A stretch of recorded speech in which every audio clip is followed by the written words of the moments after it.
Assalamualaikum warahmatullahi wabarakatuh. Kita bertemu lagi pada sesi ini. Proposal yang akan saya bahas adalah proposal yang ditulis oleh saudari Lailatul Fitriani. Kalau tadi proposal yang ditulis oleh saudari Lailatul Fitria, maka ini proposal yang ditulis oleh saudari Lailatul Fitriani. Dua orang yang berbeda tapi namanya hampir sama. Judulnya adalah Kekuasaan Perspektif Politik Islam. Kalau saya lihat judul ini masih sangat umum sekali ya. Masih sangat luas sekali, kekuasaan perspektif politik Islam. Perlu dispesifikkan kekuasaan maksudnya bagaimana gitu.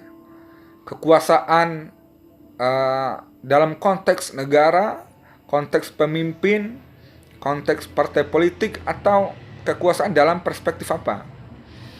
Oke, kemudian saya coba ya, karena saya sebenarnya bukan bidang pemikiran politik Islam, jadi saya coba membaca semua pendahuluan, semua isi dari setiap makalah apabila sebelum saya komentari. Tapi di bagian pendahuluan, saya tidak mendapatkan apa maksud yang ingin dibahas oleh pemakalah.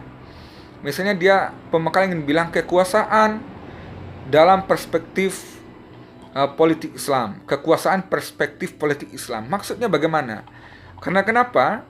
Karena kalau ditengok lagi pada bagian pendahuluan latar belakang masalah, maka pemakalah tidak menerapkan sistem penulisan latar belakang, yaitu dengan bentuk piramida terbalik. Pertama kali Anda bahas terlebih dahulu kekuasaan itu apa secara luas. Itu sudah dibahas oleh pemakalah dalam pendahuluan ini. Tapi kemudian tidak dikerucutkan kembali, tidak dispesifikasi kembali, sehingga dia menjadi lebih spesifik sebelum perumusan masalah. Nah, latar belakang yang dibuat oleh pemakalah semuanya hampir berbicara secara umum. Apa itu kekuasaan? Kekuasaan dalam konteks yang lebih global, dalam konteks yang lebih umum. Jadi saya belum mendapatkan maksud, mungkin saya perlu bertukar pikiran dengan Lailatul Fitriani tentang apa yang ingin dia maksudkan.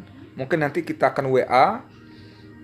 Setelah itu mungkin bisa saya kasih saran lebih jelas, lebih spesifik tentang proposal penelitian dari saudari Lailatul Fitriani. Kemudian saya coba komentari tentang rumusan masalah. Sebenarnya begini ya, rumusan masalah itu adalah bagian inti yang akan dibahas oleh peneliti. Jadi rumusan masalah adalah sesuatu yang bersifat esensi. Jadi kalau sesuatu itu sudah diketahui banyak orang, sifatnya umum hanya pengantar, maka tidak perlu dimasukkan menjadi pertanyaan penelitian dalam rumusan masalah. Pemakalah membuat 3 rumusan masalah. Bagaimana konsep kekuasaan secara umum? Pertama. Kedua, bagaimana pandangan Islam terhadap politik. Yang ketiga, bagaimana keterkaitan atau hubungan kekuasaan dengan politik dalam pandangan Islam. Oke, rumusan yang kedua dan ketiga ini mungkin bisa disambungkan apabila kita coba perbaiki lagi. Tapi rumusan yang pertama, bagaimana konsep kekuasaan secara umum, itu tidak perlu dimasukkan sebagai pertanyaan penelitian pada rumusan masalah. Karena rumusan masalah itu sifatnya inti, esensi. Jadi tidak perlu Anda masukkan bagaimana konsep kekuasaan secara umum, karena itu bukan merupakan bagian inti dari penelitian. Oke, begitu ya. Jadi ini harus dikoreksi kembali. Kemudian kita masuk ke tujuan dari perumusan masalah yang dipaparkan. Maka penelitian ini bertujuan untuk mengetahui, satu, mengetahui pandangan Islam tentang kekuasaan. Kedua, mengetahui pandangan Islam terhadap politik. Ketiga, mengetahui bentuk kekuasaan dalam Islam. Oke, ini bisa saya terima. Kita coba perbaiki. Saudari Lailatul Fitriani hanya bikin 3 halaman ya, 1 halaman untuk cover dan 3 halaman untuk pendahuluan dan isi dari proposal.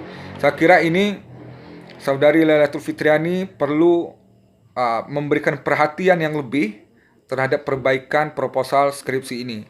Karena minimal skripsi itu jumlah halaman sekitar 15 sampai 20 halaman.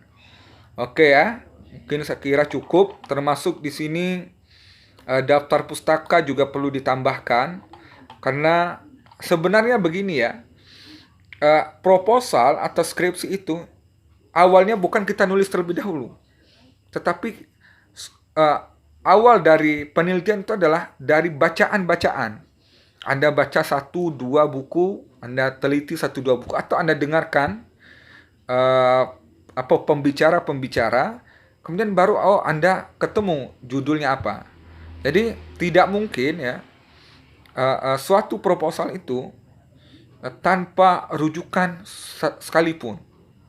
Dia harus ada sumber rujukan, sumber inspirasi dari penulisan proposal skripsi. Demikian, mudah-mudahan bermanfaat. Assalamualaikum warahmatullahi wabarakatuh.